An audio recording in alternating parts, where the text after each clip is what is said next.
بله آلوزین دنا بنا کومین چک دارده لعراقی سدمی و اگرا کو اف آلوزی برفرهتر ببن ام در باسی بغداد بن احمد السراجی شارزای سیاسی میوانی منه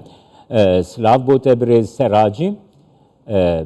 سدما وان آلوزین دنا بنا آلین چک دارده چیه؟ يعني في البداية هو تا لا سرتها دموي صلاويك لا بنيراني برستان بكملت كان لكتم كم با راستي اما گشتون تقونا غك همو او هكاركش اويا ك سركردا ميليشيا كان كنترولي دوخه كيان كردو او نايا نوي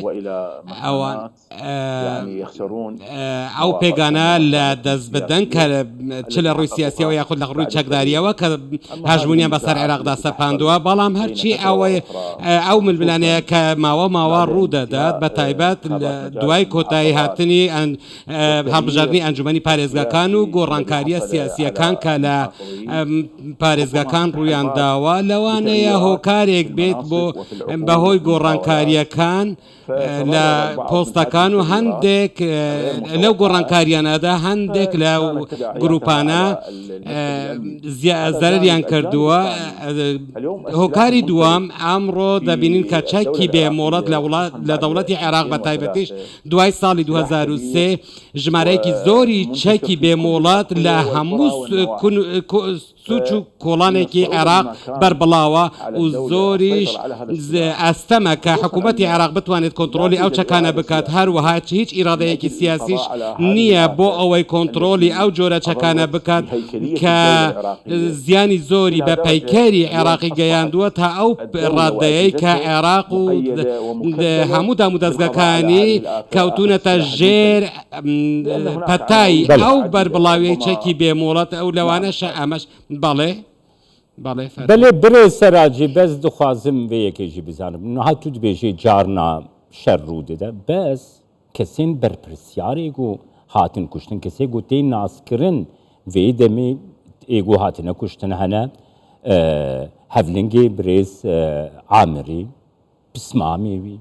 çalakvanê navdar di navbêna aliyê Sedr de gelo ev yek metirsiyekê durust nake.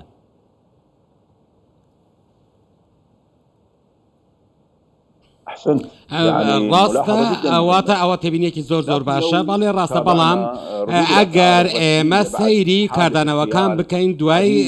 کوژرانی ژمارەیەکی زۆری چالاکوانان و کەسانی دیکە و خەفاجی لە حلە و هەروەها لە هەمان کاتدا ئەمە ئەوە دەبینین کە ئێمە ئاماژەیەکی زۆر ڕوون و ئاشکرایە کەچی لە شەقامی عێراقی ڕوودەدات لە هەوڵەکانی کوشتن و بڕین و هەروەها ناتوانرێت ئەوانە لەوانەشە ئەمە نەگاتە ئەو ئاسەی کە ڕوبەڕووبوونەوە لە نێوان گروپەکاندا ڕوو بدات. بەڵام ناکۆکیەکان لە پشتەوەی ئەمانن و هەروەها لەوانەیە سەرکردەکان ڕێگە نەدەن کە ململانەی و ناکۆکی باشە ڕوو بدات. بڵێ گەلو ئەو یەک دەستێ سەرۆکەی وا گروباندەیە یانژی باندۆرە کارگەریات دەستەی دەرەکی هەیە واناڵۆزیاندا.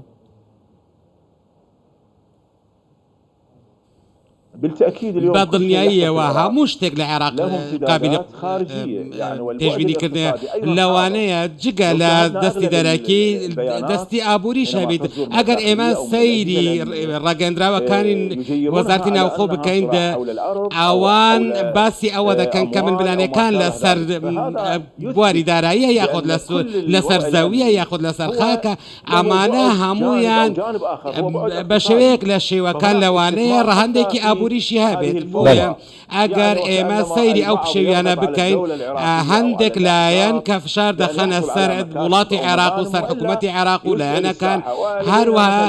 جۆرێک لە پشێوی و گەرمی و گرگرتن بە دیمەنی عێراقیەوە دیارە ئەمڕۆ هەموو ئەوانەی کە ڕوو دەدەن لە ئەنجامی ئەو ململانەیانن هەروەها چەکی بێمۆڵەتیش بۆتەوە کێشەکە لەوەدایە. بەڵێ برێ سەراجی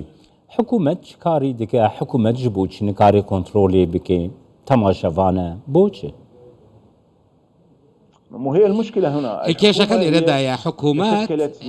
لمياني حزبكان ولا رجع حزبكان وبيكين راوا ولا بينو سركت لا سركت كان وبيكين راوا كواتا أولى نسياسيانا بربرسن لا سقام جيل كردني دوخي عراق أو ديسان تشكي بمولات هروها باشما وكاني حزبي بعث ورجيمي الرخاو بلام كيشكا ليردا ئەوەیە کە تا دێت ڕۆژ بە ڕۆژ ئەو ململانەیانە ئەو ناکۆکیانە زیاتر فراوان دەبن و ئەو گروپانەش زیاتر خاوەن هەژمون دەبن هەژمونی زیاتر بەدەست دەهێنن و لەسەر ئەو پۆستانەش کە لە حکوومەتدا دابەش دەکرێن گروپەکان لەسەریان دەکەونە ململانەیەوە ئێستا